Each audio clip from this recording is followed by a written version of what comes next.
ওনার শারীরিক অবস্থা এই মুহূর্তে স্থিতিশীল। এখানকার চিকিৎসকরা যেই দিন ওনাকে যাওয়ার জন্য পরামর্শ দিবেন তখন ইনশাল্লাহ উনি দেশ থেকে বাংলাদেশে ফেরত যাবেন। দেশনেত্রী বেগম খালেদা জিয়া গত 8ই জানুয়ারি থেকে লন্ডনে এখানকার চিকিৎসকদের অধীন লন্ডন ক্লিনিকের চিকিৎসকদের তত্ত্বাবধানে চিকিৎসাধীন আছেন। এই মুহূর্তে উনি ওনার জ্যেষ্ঠ সন্তান বিএনপির ভারপ্রাপ্ত চেয়ারম্যান জনাব তারেক রহমানের সাহেবের বাসায় ওনাদের তত্ত্বাবধানে অর্থাৎ professor Patrick Kennedy, doctor Jennifer cross এবং সেই সাথে ডক্টর ব্যারেট ওনাদের তত্ত্বাবধানে চিকিৎসাধীন আছেন এবং ওনার চিকিৎসা ওনার বাসায় থেকেই হচ্ছে এবং বিভিন্ন পরীক্ষা নিরীক্ষা যেগুলো করা দরকার মাঝে মাঝে করা হচ্ছে এবং ওনাকে বাসায় গিয়ে দেখে আসছেন।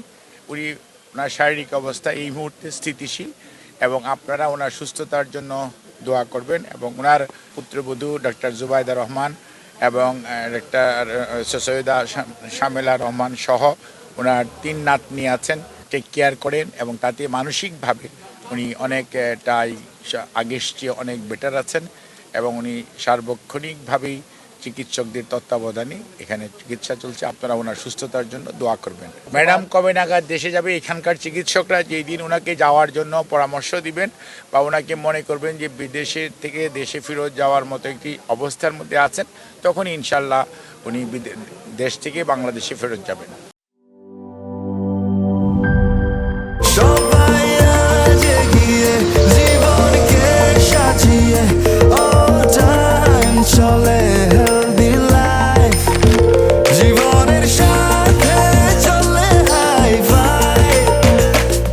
চলার পথে স্বাস্থ্যকর all time honeycomb, all time healthy life.